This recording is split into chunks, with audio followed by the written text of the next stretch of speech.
Hello? Hello, everybody. If we can get you all to start moving in towards your seats, please. Excuse me, if we can get you to start moving towards and have a seat. Thank you, because we need to put more seats in. Thank you. Thank you for taking a seat.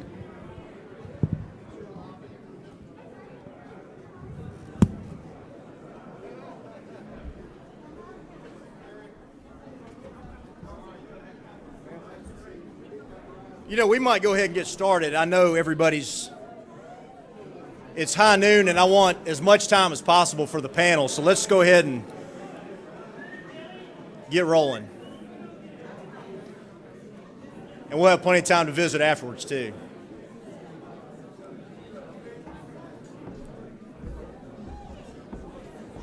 This might be the biggest crowd we've had for History's Lunch.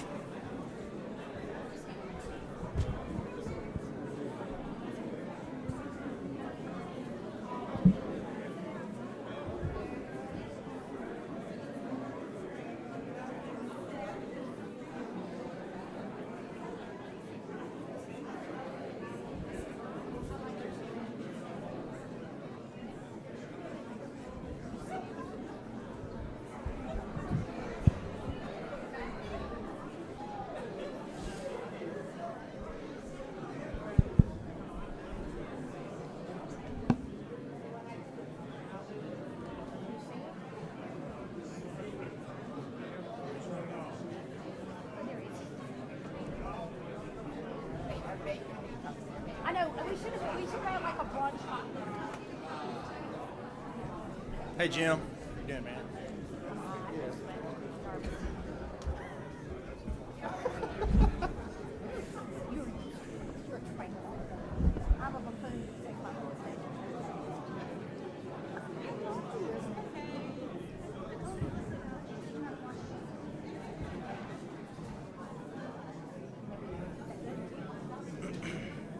Hey, Mark. How you doing, man? All right, we'll go ahead and get started. I don't know that we've ever had a bigger crowd for History's Lunch. This is fantastic. We want to have as much time as possible for the panel, so we'll go ahead and get started. I'm Spence Flatguard. On behalf of the board and the staff here, welcome. These are your museums. These are the two museums. So we've got the Museum of Civil Rights and the Museum of Mississippi History, the two museums. And this is History's Lunch, and every Wednesday we have a program like this where we tell Mississippi stories. And can't think of a larger-than-life Mississippian than Governor Kirk Fordice, so it's a real treat to have so many good old friends on the panel. And that we have stories to tell. Yeah. So we want to get to it and hear from y'all. Y'all were with him ringside during all of it, and so you're sharing that with us, and your reflections on his legacy will be important. So we're excited about that. So we do History's Lunch, and the sponsor is the John and Lucy Shackelford Fund with the Community Foundation of Mississippi. And they've been partners with us from the beginning. They gave the lead gift at the Museum of Mississippi History.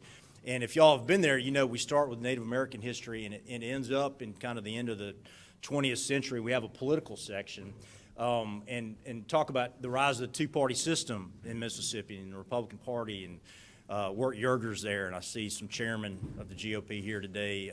Mike Hurst I saw, and Judge Herring, and of course Brad White was a chairman. So it gets into that, and Brad White's old boss is featured, Thad Cochran, Governor Barber. Governor Fordice's first inaugural, we have some things from that. So if you'd like, before you leave and go home, we're going to open up the exit, and the staff will direct you there. You can kind of slip in at the exit and see that area. I think you'd enjoy that, and it could just take 5 or 10 minutes. But please come back to the museums when you can. I've got tickets for y'all. See me. I'd love to give you free tickets. Love to have you here. You know, we have so many people here. I don't want to start recognizing folks, but if you're in the legislature, raise your hand. And I see, yes, and Governor Hoseman, you're in the legislature. Okay. Thank you for all you do for us, Governor Hoseman. Governor Bryan, I know, was going to be here. He was a Fordice appointee. He's on our foundation board. His boots are in that area I was talking about when he was governor. Governor Barber and the legislature built these museums that are fantastic. Governor Barber was here 2 weeks ago to kick off our Hurricane Katrina exhibit.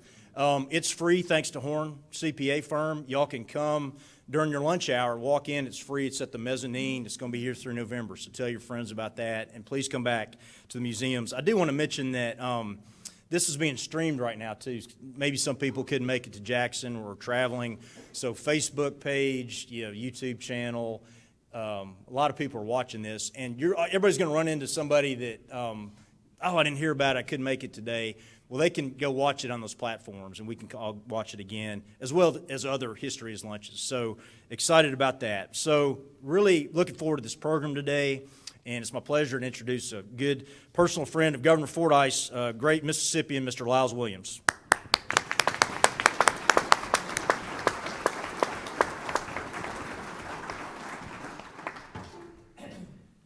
You might notice I'm moving a little slower than I used to. Some of us have aged more than other of you, and I'm in the first category, I might add.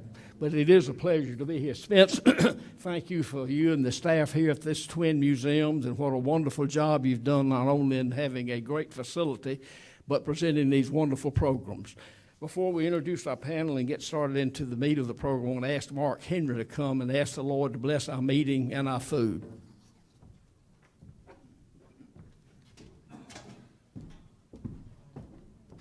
Let us pray. Gracious Heavenly Father, we pray for your blessings on all who have gathered here today to commemorate Kirk Fordice's life and legacy. We thank you for Governor Fordice's unalterable dedication to principle, for his unflinching devotion to duty, and for his unwavering love for Mississippi and her people. Inspired by our memories of Governor Fordice and strengthened by his example of unselfish public service, guide us, we pray, to perceive those things that are right, and grant us the faith to support them, the courage to pursue them, and the grace to accomplish them. In your holy name we pray, amen. I forgot to say that Mark served as the governor's final chief of staff at the end of his second administration. And thank you very much, Mark, for being here today. I'm going to make a few opening comments, just reminiscing a little. I had the privilege of knowing Kirk and Pat many years, well, I say many, for quite a few years before we actually ran for governor. But I remember almost as if it were yesterday what happened on January the 29th, 1991. That was the day that Kirk had scheduled an announcement of his candidacy to run for governor and held a rally in the rotunda of the Capitol beginning at 9 a.m. Of course, the legislature was in session, so that added to the ability to get a good crowd up in a short period of time, and we did have a good crowd. But also remember how the feelings I had standing there in this big crowd and looking around at the faces and who was there, and some of them we knew and some of them we didn't. But I think I could read their faces pretty well, because I could see some real looks of who in the heck is this guy and what's he doing up here announcing that he's running for governor. And they were saying to themselves, doesn't he know that we have a sitting incumbent governor who's been in the Mississippi political process for many years, and he is seeking re-election? But does he also not know that we have a sitting state auditor who comes from a long history of political families in the state of Mississippi, and he is going to not run to be re-elected auditor, but he is planning to run as a Republican to be the governor of the state of Mississippi. And they were looking, in no way this guy can beat those people in their abilities, their knowledge, their contacts, the ability to raise money, et cetera, et cetera. But from that day forward, and until Kirk was inaugurated to be governor on January the 14th, 1992, I had the privilege of spending a lot of time with Pat and Kirk, campaigning for and campaigning with them all across the state of Mississippi. And let me assure you of one thing. All of those times and all of those meetings and all of those rallies, I never saw Kirk or Pat have one iota of doubt that he was going to win that election, and he did. Kirk was indeed a transformational figure in the state's history. He was the first Republican governor since Reconstruction. Through his politics, his policies, and his people, he would forever change the direction of Mississippi politics by ushering in the evolution of a vibrant Republican Party. I was honored to be part of his transition team. I had a front row seat watching what was going on and what was taking place and how things were changing. And he did change the fabric of Mississippi and helped us tremendously to implement what we had all longed for, and that was a strong two-party system in the state of Mississippi. All of you will appreciate this. There was only one Kirk Fordice. He proved that all through Mississippi, although Mississippi had a weak constitutional governor, Kirk proved you didn't have to have a governor with a weak constitution. I almost flubbed that up, but we all know quite well we do have a weak governor system through the Constitution, but he proved himself and he made it different. Today we have a distinguished panel here that will be bringing some up-to-dates and some reminiscing on working with him up close and tight. To moderate today's discussion, it's my pleasure to introduce the current Mississippi Department of Transportation Executive Director and former Mississippi Republican Party Chairman Brad White. When this young man was a teenage Republican getting started in politics on Kirk's 1991 campaign, he had hair and it was all black. But seriously, Brad is proof of Kirk's influence on the system. Brad?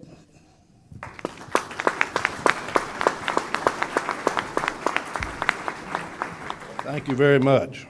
I was 14 in 1991, and I did have a lot more hair. It was all black, and I only had one chin. So things have changed a lot, but it's a pleasure to be here. With the exception of maybe Dick Hall, I don't know of any other figure that had more influence in my life and helping me get started in politics than Governor Fordice. And a lot of that wasn't just because of his desire to help young people get involved, but it was also due to a friendship and a loyalty that he had with another gentleman from Simpson County that proved the type of friendship he was, because all of the good things the governor did for me happened after Mr. Layton's passing away. So nobody would have been there to know whether or not he kept his word to Ray, but he did unwaveringly. But we've got a wonderful panel here today of folks that work with him. We have Ms. Jan Rash, Mr. Andy Taggart, Mr. Mark Garriga, who's suffering a little laryngitis today, but we appreciate you, Mark, for coming on, and Ms. Lisa Ireland. So the areas that we're going to cover are the governor's politics, the governor's policies, and his people. A lot of people talk about him being a newcomer as a candidate for governor, but he was not new to the conservative movement or to the Republican Party in this state or this nation. He actually had a long history with the Mississippi Republican Party, having served on the executive committee, having been an officer there, I remember in '91, one of the things he did when he ran against Pete Johnson to show his Republican bona fides was pointing out that he had been a member of the United Republican Fund since 1964. And anybody that doesn't know what the United Republican Fund is, that's the definition of a rhino, not what you hear otherwise. But to start off, I'm going to start with Miss Jan and Andy. Why don't you cover, because Jan, you were with him the moment he decided to run and was neighbors in Vicksburg. Why don't you and Andy talk about that? Here's your mic. With the mic, I can talk about it. Can y'all hear me? All right. We'll see. Is it on? I think so. You seem to talk right into it. Oh, okay.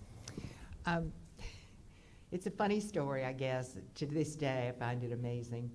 He came back, and after having given his farewell address to the Associated General Contractors in Washington, he speeched to them about how they needed to get involved, that those contractors didn't need to sit back and let government tell them what to do.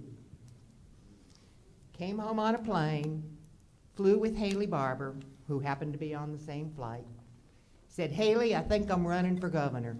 Haley said, Kirk, you need to see if you can get elected in Warren County first before you run statewide. So we're at a United Republican Fund dinner, and it's over. He walks up to me after the dinner and says, Jan, let's have lunch next week. And I thought, okay, whatever. What's he going to ask me to do? We did have lunch, sat down, placed our order at the restaurant in Vicksburg, and I think we placed our order after that. I can't really remember much. He said, I want to run for governor.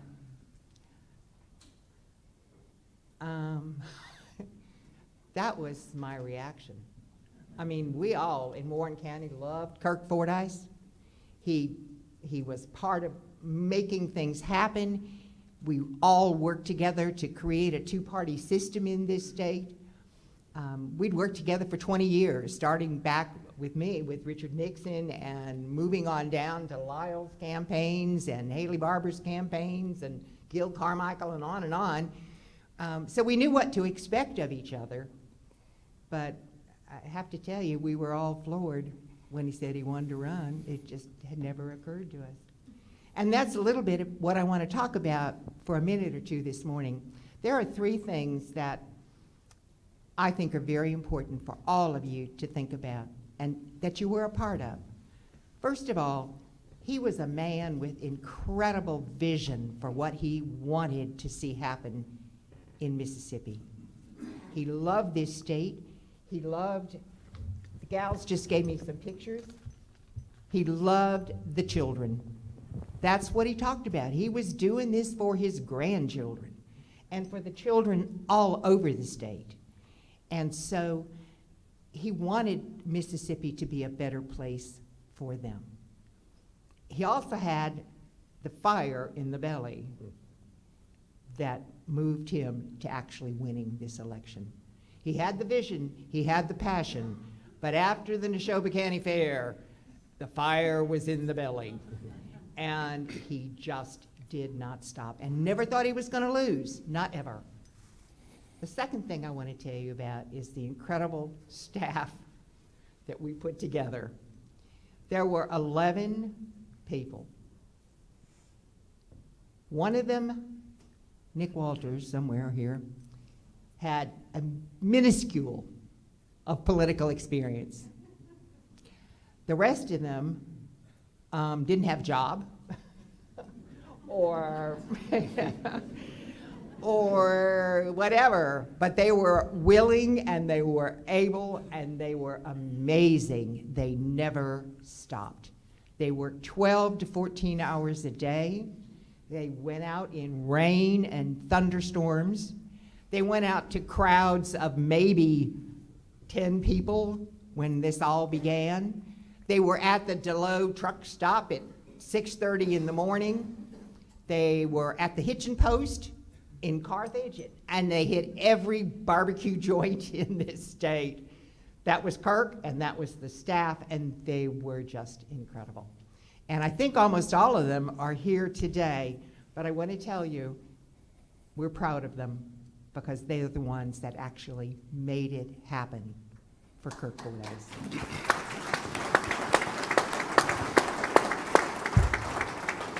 And they didn't always get paid either. The money had to go where the money had to go, and sometimes I'd have to walk in and tell him, it ain't going to you this week, so they were there anyway. The third thing, and this to me is the most important, is all of you. I'm telling you, there were people in this state who knew that Kirk said what he meant and meant what he said. And they trusted him, and they believed in him. And those people went to their counties, and they put out signs, and they told their neighbors, and they did all of the things that are necessary to win an election. So you all are the ones that made it happen. Thank you. Thank you. Andy. Oh, and by the way,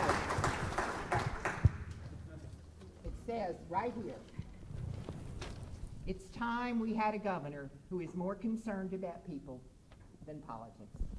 He was not a politician. Well, when I was Senator Cochran's chief of staff and later Senator Hyde Smith, I was coming home to work for Governor-elect Reeves.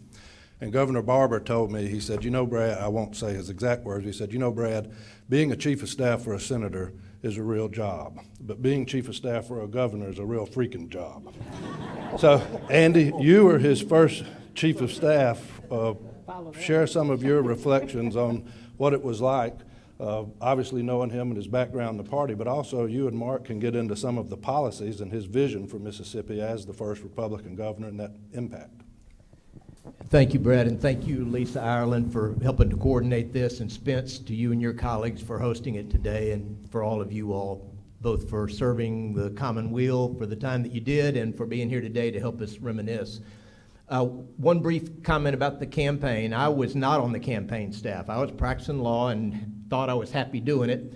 I remember calling Jan about a week after Kirk announced and said, please tell him I'm in early and I'm in big, but I had no notion that I would do anything other than be a kind of a workaday volunteer, and even less notion that he would ever be elected governor. I'll just tell you all that. In fact, Jan might have, but as far as I know, the only two people who always believed that Kirk Fordice was going to be elected governor were Kirk and Pat Fordice. I did not. But I did believe that he would give Ray Mabus the what for 11 months, and I wanted to be a part of that. So at the end of the campaign, after the election, we're all shell-shocked, although I must tell you that, as those of you who have done boots-on-the-ground campaigning know, you can sort of feel when something's happening. And after the Republican primary was over with, after the Democrat primary was over with, we felt something was happening. With each passing day, the only question was, do we have enough time to get there? And it turns out we had plenty enough time to get there. Then Governor Fordice asked me to come and join him in the administration, which, as I said, I had no thought that I would do. I had to do the best persuasion job of my life on my bride, who said, let's see, you've got a good law practice, you're making a good living, we just bought a house, we're about to have our second child. What part of this suggests that you ought to uproot and take a new... And I said, well, I just think it would be so great. And so that was the best I could come up with, and it was. And I'll tell you why, and then I'm going to defer to Mark. People have said an awful lot to me recently about, boy, Donald Trump is just kind of like Kirk Fordice used to be, isn't he? And my answer is always yes and no. Kirk Fordice was a disruptor for sure. He turned the government on its head, which all of us wanted to happen, right? But Kirk Fordice also was extremely well-read. He had an extraordinarily well-developed worldview before he was elected to office. He had a basis of principles upon which he made public policy decisions that allowed you reasonably to predict where he was going to come out at the end of the day, because you knew the principles that he was going to bring to bear as he had to face the tough public policy issues that we dealt with. So the great thing about serving under Kirk Fordice was I knew that even if at the end of the day I might have disagreed with where he finally ended up, that he had gotten there on the basis of principle and education and thought, and that was the kind of guy that I wanted to work for.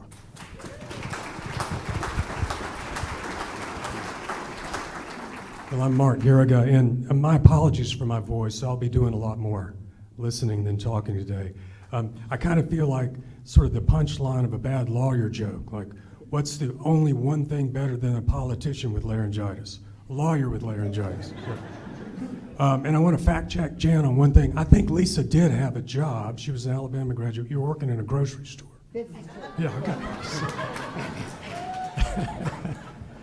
okay. First of all, I want to thank Lisa and Brad and everybody who's a part of this, and thank you for all being here. This just warms my heart, and I've been waiting to talk about Kirk Fordice like this for 25 years, and I have laryngitis. I just want to emphasize one thing, and it was in the article that the Magnolia Tribune was kind enough to publish, and Andy's already and Jan have already alluded to it. Every day was an exercise in principle for the young people who were working for Kirk Fordice. That was it. There was no political calculation every day. We weren't really that good at that. I don't know that we ever had a veto sustained. Maybe one. It was nothing about that. He had all of these principles that were fully formed. he truly listened to people, but the people he really listened to were the working men and women who he told us every day we were there, those are the people we are here for, and those are the people you need to listen to and respect. That was a formative experience for me, and I will always be grateful for that. So with that, let me pass this to Lisa Ireland, who was there at the very beginning of the campaign. Lisa. One thing before you start, Lisa, that is important that people don't think about, with the first Republican governor in over 100 years, it wasn't just occupying the governor's mansion, but you had all of these boards and commissions that all of a sudden he was now going to be able to put Republican thinking people on the boards, and that was your job, right, to help lead that. And I really don't do microphones, and I really don't do stages. So this is like, even the funnier joke is that I never would speak or go in public for Fordice, and here I am, sitting here with a voice, unfortunately. But I was one of the young staffers, and Jan, I have to correct you, you would pay us with our checks, which was $500, the most money I'd ever had. And then you said, but don't cash it because they're not any good. So it was like insult to injury. We had the check in our hand. We couldn't do it.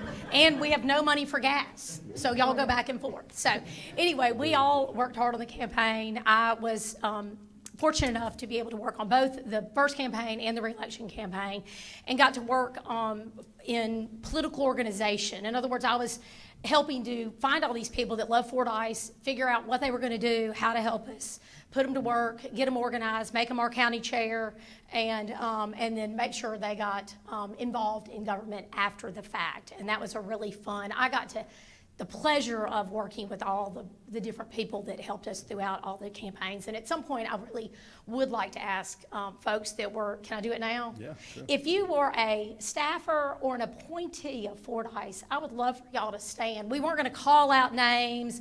We can't do that. But I've talked to so many people over the last couple of months. Y'all, woo-hoo.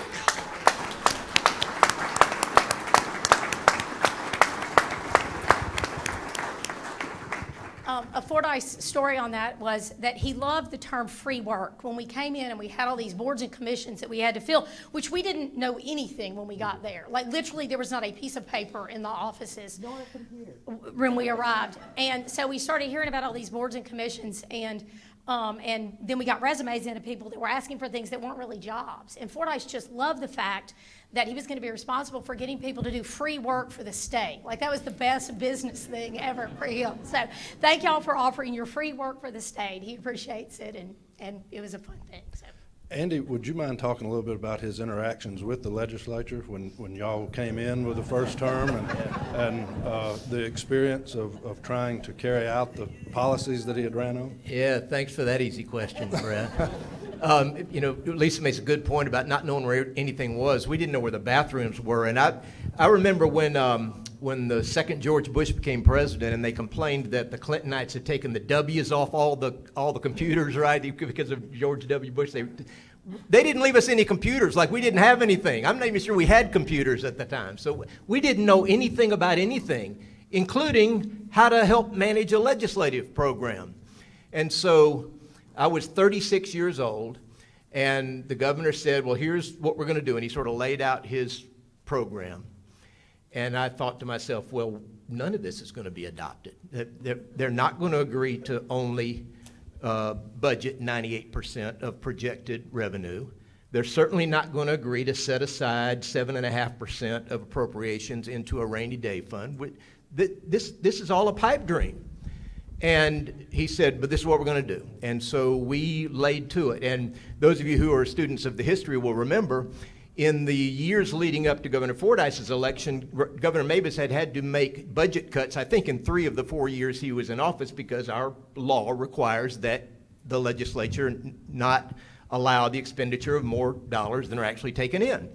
So the governor gets into office, and literally 6 weeks after he was sworn in, we had to cut $75 million off the top of the state budget, which I know, Governor Hosemann, doesn't sound like much today, but $75 million was real money in 1992, I promise you.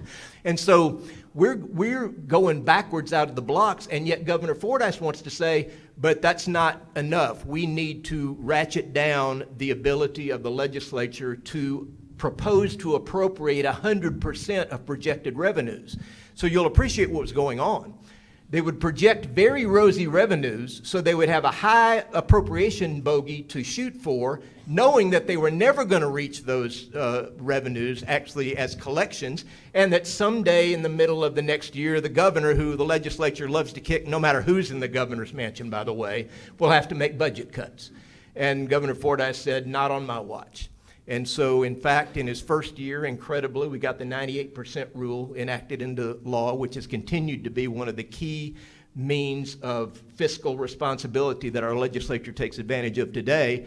And I remember thinking at the end of the second term, Jan, how proud we were that there was a $250 million surplus left in the rainy day fund. Now it's on the order of $750 million, which is spectacularly good, but make no mistake, that is the result of Kirk Fordice's leadership.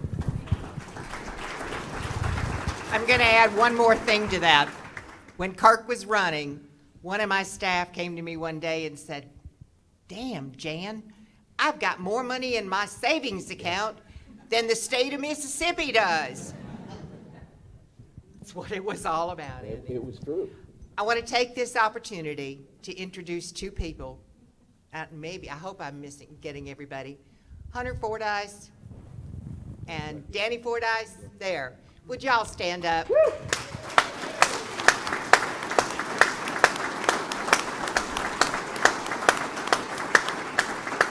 What you all don't know is that Jan Rash and 11 staffers invaded Hunter and Danny's construction company.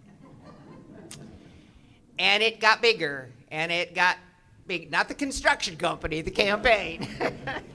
And bless their hearts and souls, they had to put up with that until we finally moved to Jackson. So thank you all. That's a good way to go into one of the subjects we want to talk about was the people of the Fordice administration. And before we get into all the volunteers and staff and people, I don't think you could talk about the Fordice people without talking about our eternal First Lady, Mrs. Pat Fordice. I can remember, and I was telling this story earlier, I was a teenage county chairman in Simpson County. We had some aldermen that were changing parties, and Miss Pat was going to be the main speaker there.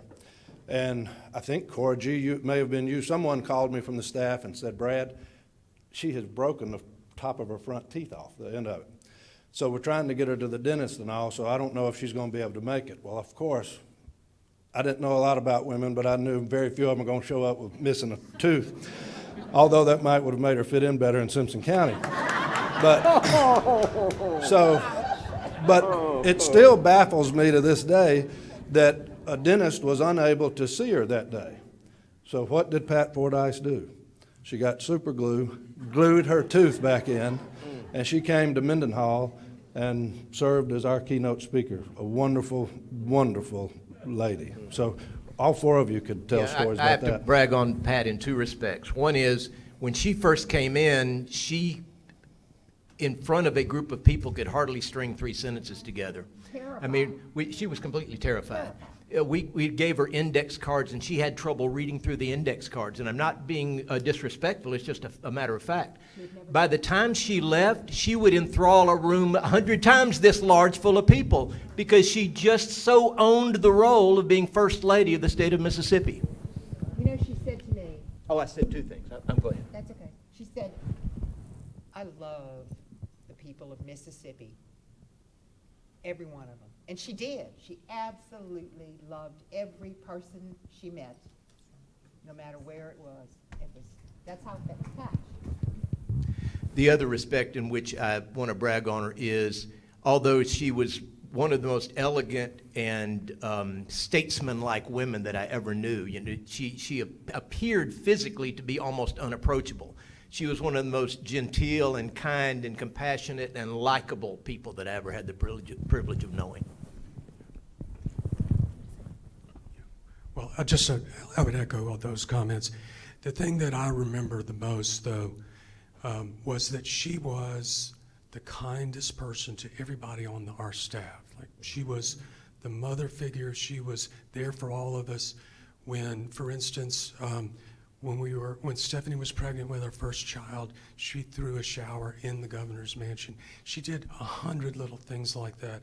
not only for people in the staff, but for all the people that she knew that were close to the Fordice team. And she was really part of the glue that held us all together.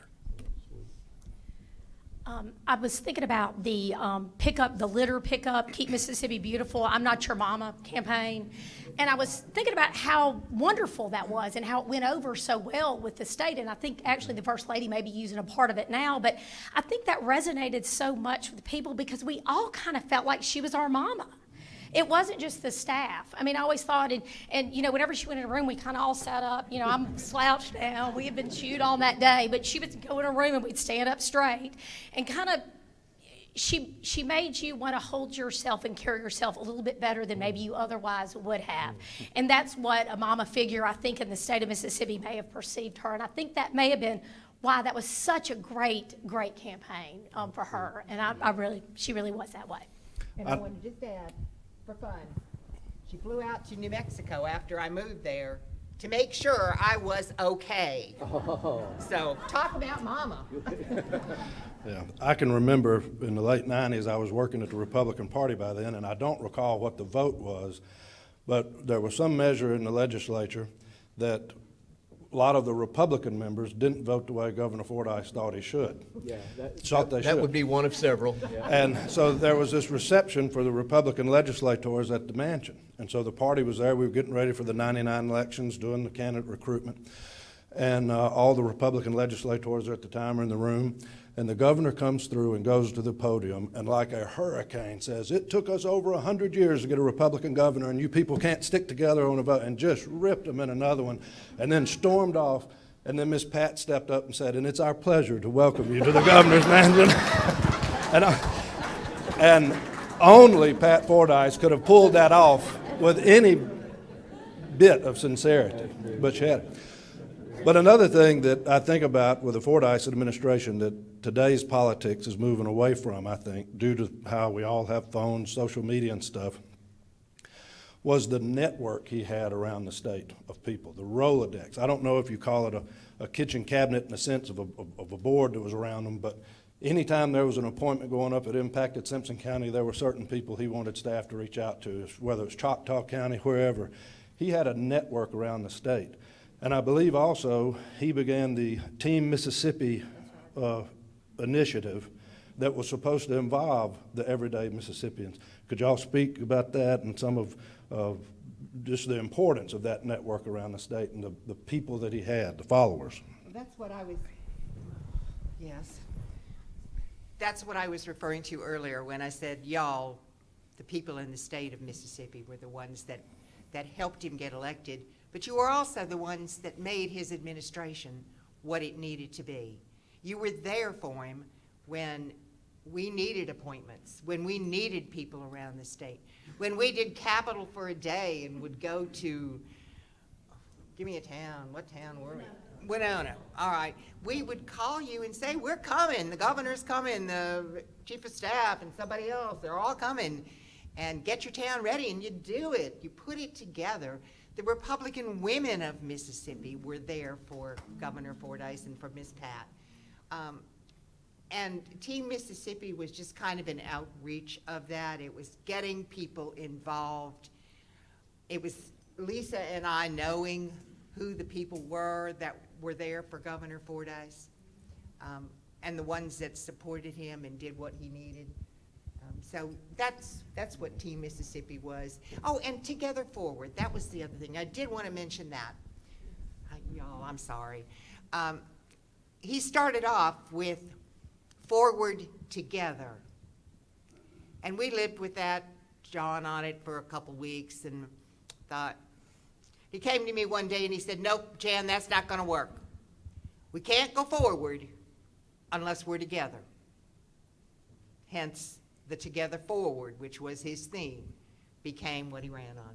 We had to all be together, and that meant all Mississippians. Personal anecdote, one of the Capital of the Day deals, this is where we went around the state and basically just had, they call them town hall meetings now, basically. Did you say anything bad? It's not going to be bad, but it is funny, I think. Wherever we were late getting back to the airplane. And by the time I and whoever was sort of in tow with me got there, the governor was already sitting down, reading the paper. All but the props were spinning. They were ready to go. Sometimes they were spinning. Sometimes they were.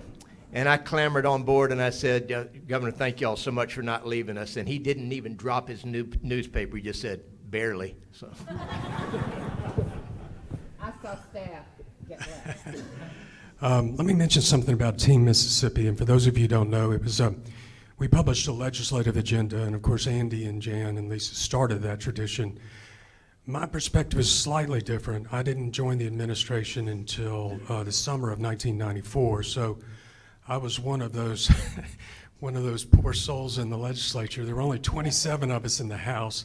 Governor Bryant, Walter Michel was in the House then, Mark Formby, and who else is here who might have been there? And one of the things that you did not want to get, remember this is pre-internet, was that little pink slip that said Governor Fordice wants to see you. And you'd get one of those occasionally. But having said that, and I'm sorry, I'll make this quick. I was joking earlier about his inability to work with the legislature. He actually, as folks have already pointed out, he had significant influence over the legislative agenda, just not in ways sometimes that the legislative leadership wanted to give him credit for. I remember specifically when I was in the legislature in 1993, so was Mark, so was Billy, so was Governor Bryant, when we took on tort reform. And let me tell you, for the Mississippi legislature to take on full-scale, non-stop tort reform in 1993 was a big deal. And think about it this way, without casting any aspersions, if any of the other candidates for governor or the previous governor had been governor, do you think the legislature would have passed tort reform in 1993? Of course not. Of course not. And probably wouldn't have done it again without that precedent in 2004 under Governor Barber. So the principles that he espoused were alive and well and still today. Now in 1993, when we had to go through all these multiple votes and product liability reform, this was so contentious that I remember in Judiciary A in the House one day, we had to take a key vote to report the bill out, and it was deadlocked. I believe it was 12-12. And one legislator would not come to the room to vote. And we stayed there for close to 3 hours, I think, waiting on a vote. But Kirk Fordice, we all knew that if we could just get it moving, that he was going to sign that bill. And every day, I'm sure you guys were out there on the stump telling Mississippians this needs to be done. So he was, in fact, involved in very influential in a lot of key things. Let me brag on Mark in one respect. When Mark was still in the legislature, Governor Fordice drove through, incredibly, you all, the abolition of the capital gains tax in the state of Mississippi. My guess is there aren't 10 people in the room that would really have appreciated what happened, but Mark authored the bill, and on Mark's leadership and the governor's bully pulpit, pushed through a tax cut that resulted in the capital gains rate in the state of Mississippi now being 0%, and that happened in 1993 or 4. So the framework upon which the legislature enjoyed the big win on the tax cut here in the past week or so was laid at as early as that. In addition to which, in 1995, Lisa, in the second campaign, the two big components of the governor's campaign platform were prime education, people's right to initiate model education, stealing the public education platform from our opponent at the time, and secondly, the reduction over 3 years' time of the state's income tax. Now, we didn't get there at the time, but again, that flag was planted by Kirk Fordice. I will point out that I first discovered Mark on the Gulf Coast when I was working down there for Fordice, and actually called attention to his skills. No. My recollection. And Billy Hughes, but Mark. You called attention to how good looking you thought he was. That's what I recall. Oh, that's funny. It was remarkable. And I will say my dad's in the back, and I talked my dad into appointing him as secretary of the committee, too. So pretty much Mark's career here is because of me, but thank you. Anyway, and I introduced him to Stephanie, his wife. But anyway, I do want to get back to the, Fordice and his legislative friends and the agenda. We had, where I was working with the appointments, it was kind of almost like a separate agenda. We knew that if we could get people in these appointments and serving on boards and commissions and serving in state government, and the people needed to believe like Fordice, that less government, less regulations, less of less taxes would be good. We needed those people that had helped him into government. There wasn't a lot of government jobs that we were trying to get people. It was these appointments from the chiropractor board to the college board to the dental examiners. All those folks we did, and he always said, Lisa, we're going to have a deal. The bad appointments you made and the good appointments I made. That was our deal. I'm like, that's not really how it works. But his main thing was when we would bring people, for consideration, he did depend on those county leadership positions. And I don't know if this is done anymore. I don't know if other governors have done it. But, nobody got through unless you got approval basically from the county chairman of this county. Fordice needed to know that his people were approving the people that were appointed, and it was a great system. It wasn't a perfect system, but we really did get some really good quality people that believed like Fordice and fought like Fordice and wanted Fordice's principles to not just be at the executive level, at the executive appointment level as well. And I think we had great success. I think people are still there, still working, and I think it's still a great system to make sure that the people, Team Mississippi, had multiple roles. It wasn't just to lobby your legislator. It wasn't just to put up yard signs. It was to also vet and help find people in the local communities to serve on appointments. And I think that it was Fordice's belief, government of the people, by the people, and for the people. I mean, he believed that. He wanted more people to be involved in the process. And he thought that was healthy and vibrant and was good. Less people in government, employees, that's right, but less volunteers in government is a good thing. He wanted those people around him and helping him in lots of different directions. And there's a lot of people today that don't remember, and of course my memory obviously only goes back to the 90s, but what the Republican Party was like then. All the courthouses were run by Democrats. They may have philosophically believed with us, but most of them were all Democrats, most of the legislature. Senator Cochran and Senator Lott were the only statewide Republican officials that we had. I think you had Neilsen Cochran and Wayne Burks on transportation and public service, and that was it. And so one of the things I think about Governor Fordice about was he made it okay to be a Republican. Mm-hmm. All of a sudden when he walked in, you started having people brought to the forefront. You started having more candidates run as Republican. You started having conservative Democrats find their way to the Republican Party. I remember the Fordices hosting a tea after the 92 inauguration in the mansion.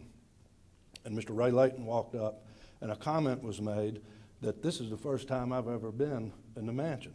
Now this man had been a mayor in the 50s, 60s, 70s, and 80s. And I don't remember who it was, but they said, what do you mean, how have you been in government all this time? You've never been in the mansion. He said, well, I've been a Republican. Who the hell was going to invite me up here? But he ushered in so many more like that did that. In the interest of time, do y'all have any closing comments you want to make? And then we've got some time for questions. I would like the 11 staff members that are here to stand up so everybody can see who they are. Would you do that? You may have to call them out. They're in the back and they won't. I see some. Yeah, come on, y'all.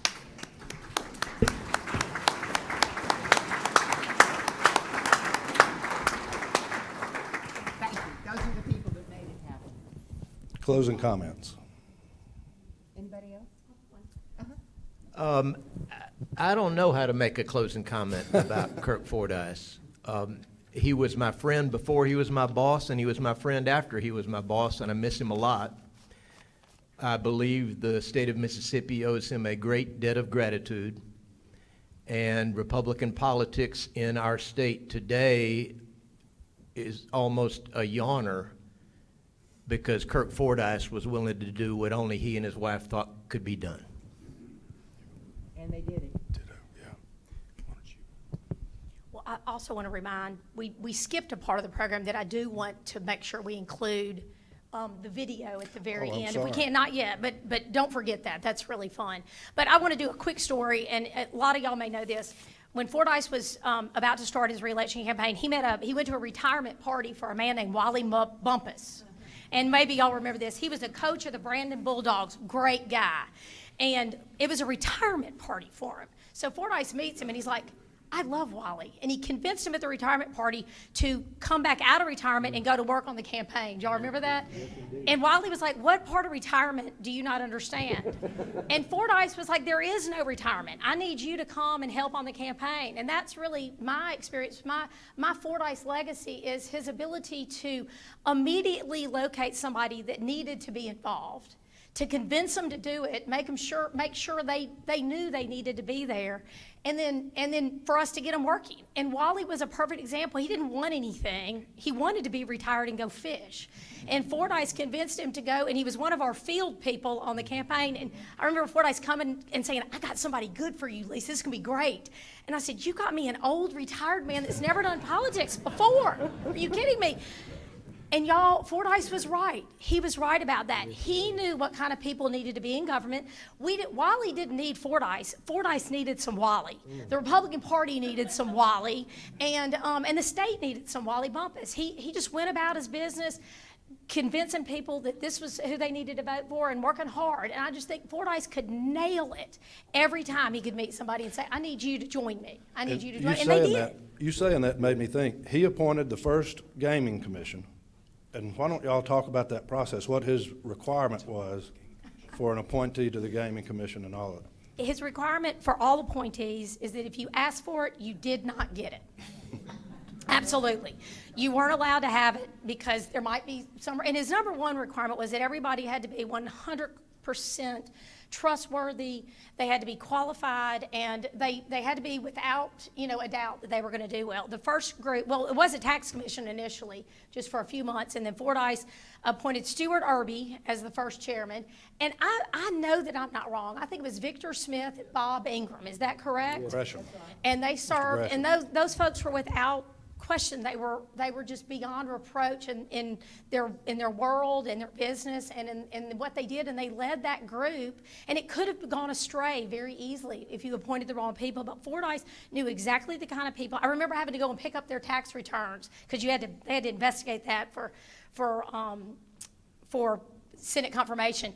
And I went up to Mr. Irby's office. He goes, "Yeah, you're probably going to need some help on it." I mean, he was just a businessman that had done everything exactly right and in right order, and those are the people. And then the most important thing about Fordice is once he found the people and he appointed them, then he got the heck out of their way. And then it gave him time to do all the other things he wanted to do in policy and stuff, but he didn't micromanage his people because he completely trusted them. Can you imagine how wonderful that was? And our directors, a lot of our directors aren't here anymore, but, I think about Big Jim Ingram and other people that he just said, "You're great."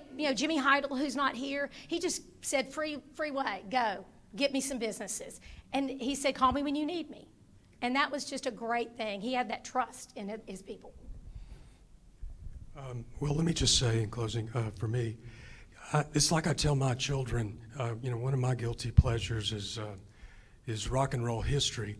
And Andy, you can't talk about grunge without talking about hair metal before grunge. You realize that, right? Who didn't know that? And so, Billy Hughes knows that. And so, the same thing in politics. And that's the way I like to think of Kirk Fordice in that administration. Before him, we were just a little club in the legislature, and we were barely held together. We didn't have a caucus. We were afraid to do anything. And yes, there were some great folks in that group, but we were kind of afraid to do much. Kirk Fordice changed all that. He made us into a force to be reckoned with.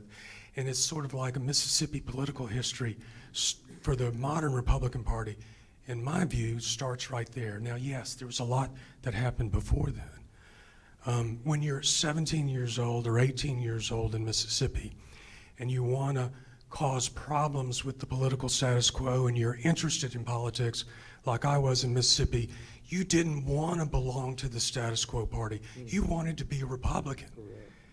It wasn't about racial politics. That's what the press always gets wrong about the early Mississippi Republican Party.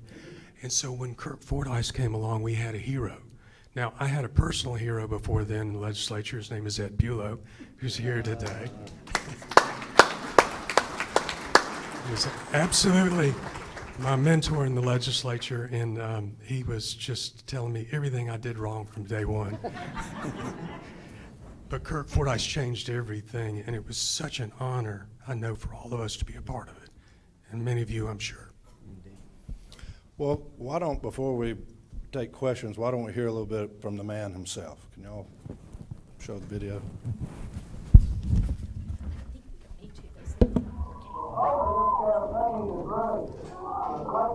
Great young people that actually come down the front here who provide the staff of this campaign, which surprised so many people, I suppose. A lot of people thought that this was the impossible accomplishment, right? Now here's just an old boy who worked hard all his life and raised a family. Most of them are here. That's a pretty good crowd. After 36 years of family raising. But the thought was that he's not a politician. He's not all that polished and suave. In fact, the way the scholars call him, the cracky face. Just flawed. Had a hard time, waiting moment. Whatever all that means, the good people of Mississippi related in some fashion to it. And I think I know exactly what they tried to tell me these last 8 months. I think what this wonderful victory is a mandate for change for the people of Mississippi.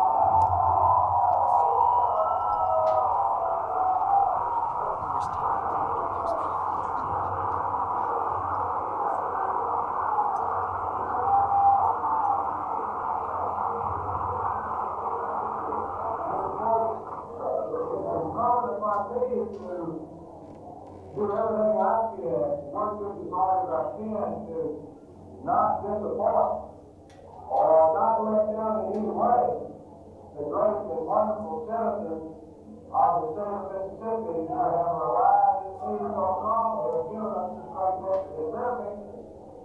And what we need in Mississippi, they have told me loud and clear. We need a new unity. We need a new togetherness. We need to get rid of negativism. We need to think completely positive about things.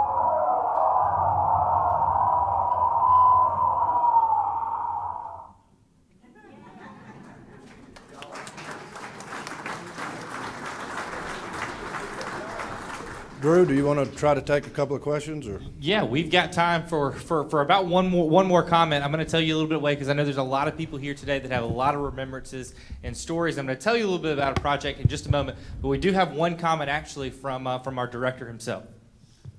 I just wanted to say thank you guys so much for doing this particular program for us. I learned so much about Kirk Fordice, and I want to just encourage our staff to really look back at this video and learn more about what he was able to do.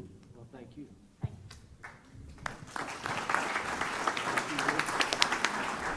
And then, Brian, if you'll put up that next screen for me, we have an opportunity for so many of your stories, your remembrances of Governor Fordice, of those days on staff. And I'm going to ask Nick Walters to share just a little bit about this Fordice History Project. Thank you. Several of you have a sheet, hopefully somewhere near you. If not, we have copies. You have a code on the screen as well. We are going to begin through a nonprofit organization, a Fordice History Project that is the Kirk and Pat Fordice History Project, to collect oral histories and memories and other things about your time or your interaction with them. We are looking to be able to have the full story and the whole story, so that doesn't mean you had to like them. It doesn't mean you had to support them. It doesn't mean that you had to be people who weren't on the other side of political debates or policy debates. So we're working very hard to be able to pull that together, and there's several of us who are involved about that. Shannon is here. Shannon Warnock is going to be on that side of the room. I'll be on this side of the room. And so we would hope that you would be able to participate with us and sign up sooner than later so that we can coordinate what we're doing on this oral history project. And so, Mr. Chairman, I would just hope as well that we would adjourn the meeting today in the great memory of the great T. Clovis Williams, by the way, whenever we get out of here. No doubt. Before you go any further, does the family, would y'all like to say anything? Is there anything you'd like to add, Hunter or Dan? Please. But be careful. Y'all got it. Wow, what a crowd. Just want to thank everybody for being here today, for what you did back in the 90s and what you're doing today to bring this home. From everybody in the family, thank you so much.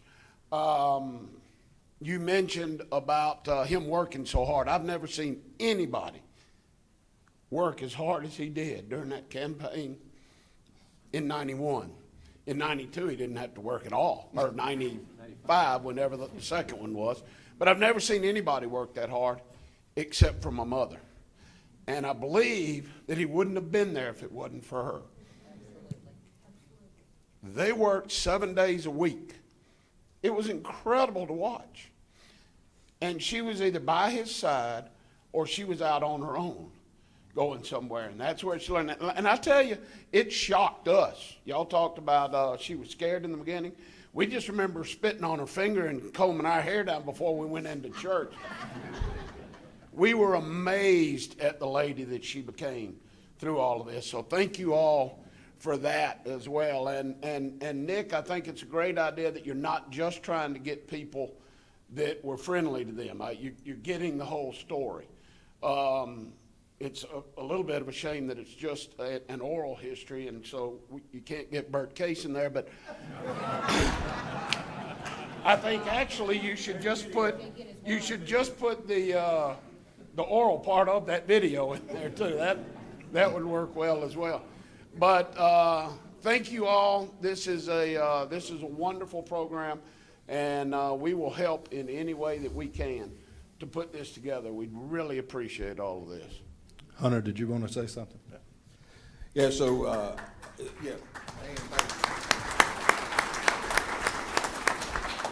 I was going to do the talking until 10:20 last night when Dan said, I'll do the talking. So I deferred to Dan, but I can't pass this opportunity. Again, thanks to every one of y'all. I won't reiterate that. But to the original 11 and Jan, I might owe y'all an apology. That was incorrigible, having y'all working out of the conference room of the construction company.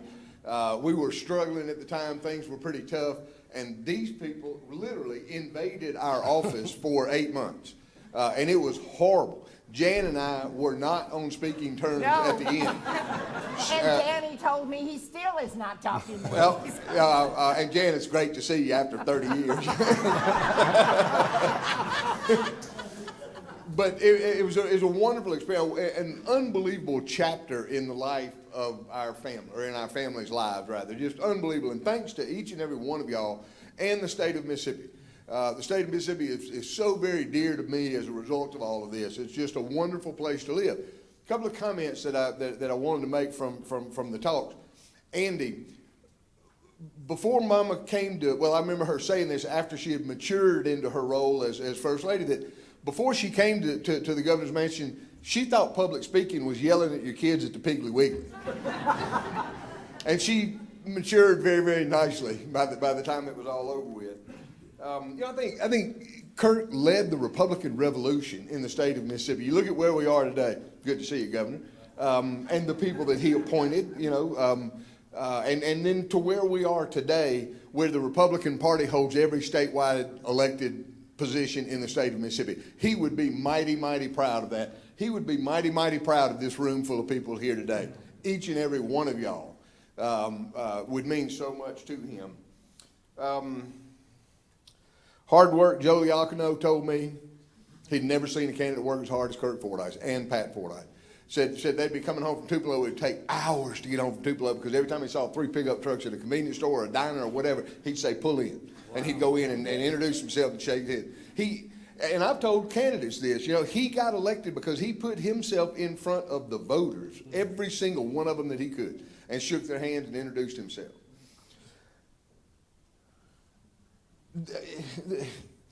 I didn't know my daddy to be a violent man until he came to Jackson and till he started running for governor. And then he, in the Republican primary, threatened to take Pete Johnson out behind the woodshed, I think. And then I know he did with Dick Malpas in the second election. At the debate.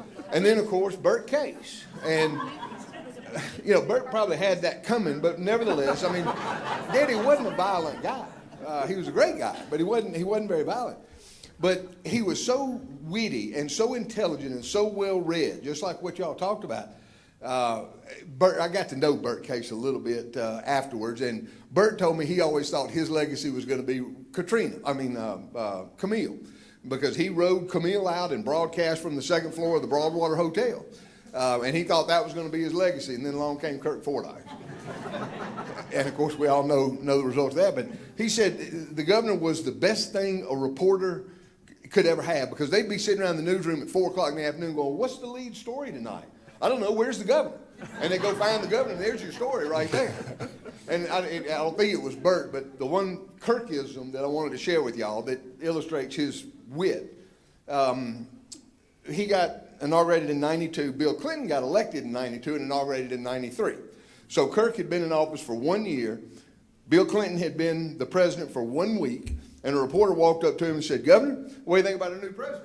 And stuck a mic in his face, and just without even thinking, he said, "Well, if you're a gay illegal alien looking for an abortion, it was a humdinger of a week." And that was him. That was him. Thank y'all so much. We appreciate everything.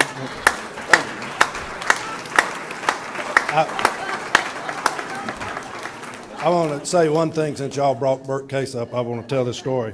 You know, the governor was walking Lance one day and had his pistol stripped on his side. And Bert went to see Malcolm McMillan, who was the sheriff at the time. And to Bert's credit, he put all this on air. And he said, "Isn't it illegal for him to be walking around downtown Jackson with a loaded weapon on his side?" And the sheriff said no. He said he's got a permit, number one. Number two, he's the commander-in-chief of the state militia. I think it's perfectly legal for him to walk around with a loaded weapon on his side. And then Bert said, "Well, doesn't it bother you that he's walking around with a loaded weapon on his side?" And McMillan said, "No, but I can see where it'd worry the hell out of you." All right, Drew. Thank you guys so much for being here today. We hope that if you would like to share some of those stories, you guys will see Nick and their team to share some of those stories. Once again, let's give our panelists a round of applause.